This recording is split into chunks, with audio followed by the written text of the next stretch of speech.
राधे राधे दोस्तों। अगर आपको ये कहानी अच्छी लगे तो प्लीज वीडियो को लाइक कर दीजिएगा एंड चैनल को भी सब्सक्राइब कर दीजिएगा।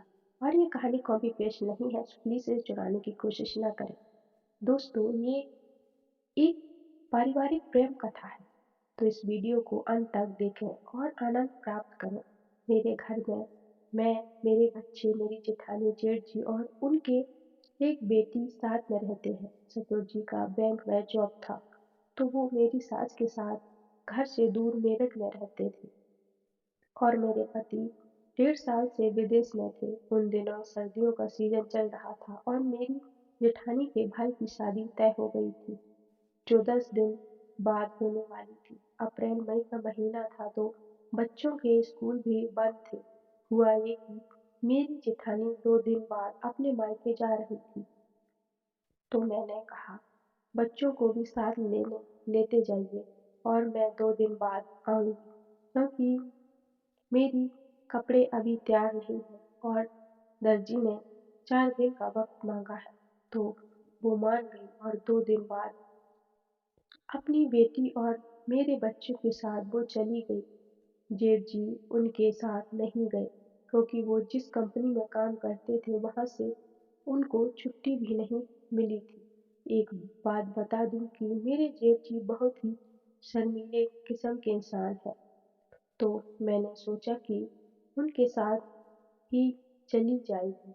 जब वो जाएंगे इत्तेफाक से उन दिन बहुत जोरों की बारिश हो रही थी।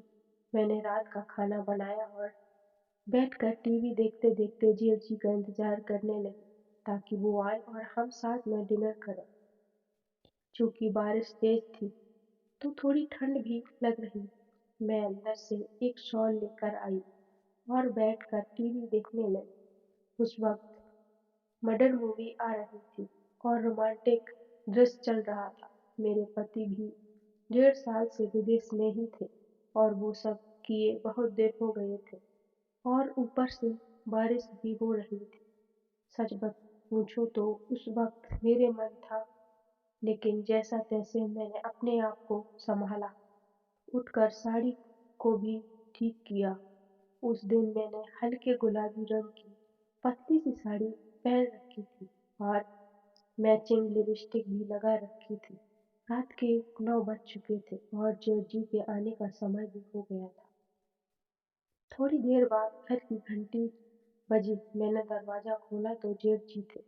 वो एकदम भीग चुके थे। मैंने कहा, आप चेंज कर लीजिए, मैं तौलिया लेकर आती हूँ, फिर खाना खाएंगे। मैं तौलिया लेने चली गई और वो अपने कमरे में जाकर चेंज करने लगे। शायद वो दरवाजा बंद करना भूल गए और ऐसे ही कपड़े बदलने लगे। तौलिया लेकर जब मैं उनके कमरे में आई तो देखा उनके पूरे शरीर पर बाल थे, एकदम हट्टा कट्टा शरीर में तो बस उन्हीं ही देखे जा रही थी। फिर मैं थोड़ी साइड में हो गई और दरवाजा खटखटाया और साइड से भी तौलिया देकर चली आई। तभी वो बाहर आए और बोले, सॉरी, वो मैं दरवाजा बंद करना भूल गया था। मैंने कहा, कोई बात नहीं।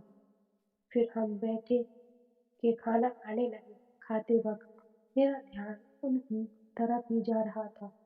उन्होंने एक टी शर्ट, निक्कर और एक टी शर्ट डाल रखी थी। जेठ जी खाना खाकर अपने रूम में चले गए और लैपटॉप में काम करने लगे।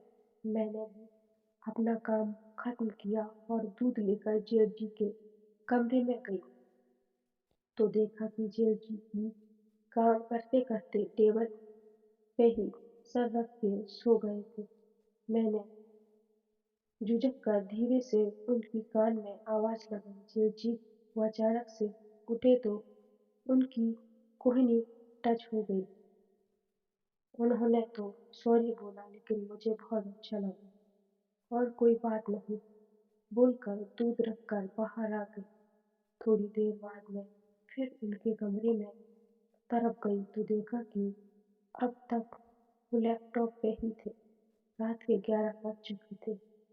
मैं उनके पास गई और जबरदस्ती उनका लैपटॉप बंद किया और बोला, इतनी रात हो गई है, और आप अब तक काम कर रहे।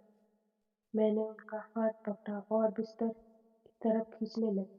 तभी मैं जानबूझकर लड़खड़ाते हुए उनके बिस्तर पर गिर गई और ऐसा खींचा कि वो मेरे ऊपर ही आ गिरे। अब जेलची पूरी तरह से मेरे ऊपर थे। वो उठने ही वाले थे कि उसी वक्त बिजली कड़की और मैंने डर के मारे उनको फिर से पकड़ लिया। उन्होंने मेरा चेहरा पकड़ा और बोला, कोई बात नहीं, डरो मत, मैं हूं ना। मेरी आंखें बंद थी। फिर मैंने आंखें खोली और उनकी आंखों में देखने लगी। उन्होंने खुद को मुझसे छुड़वाया और बोला, क्या कर रही हो तुम? मेरे भाई की बीवी हो, ये गलत है। मैंने उन्हें फिर अपनी तरफ खींचा और बोली, जीव जी, मुझे पता है कि ये गलत है, लेकिन इस वक्त मैं बहुत ही मजबूर हूँ। मेरी बात सुनकर अब वो भी मेरा साथ देने लगे। उन्होंने हाथ से मेरा मुंह बंद कर दिया और ऐसा ही 2 मिनट पड़े रहे ताकि मेरा दर्द कम हो सके। थोड़ी देर में मैं शांत हो गई और मेरा दर्द भी कम हो गया। अब उनके बाद अगले दिन हम शादी में चले गए। वहां पर भी हम दोनों का नैन मटक्का चालू रहा। वहां से लौटने के बाद भी जब मौका मिलता हम खूब मजे करते। मेरी जेठानी को आने में कई दिन थे। तब तक हम आनंद लेते रहे। तो कैसी लगी स्टोरी दोस्तों? कमेंट सेक्शन में अपनी राय जरूर देना।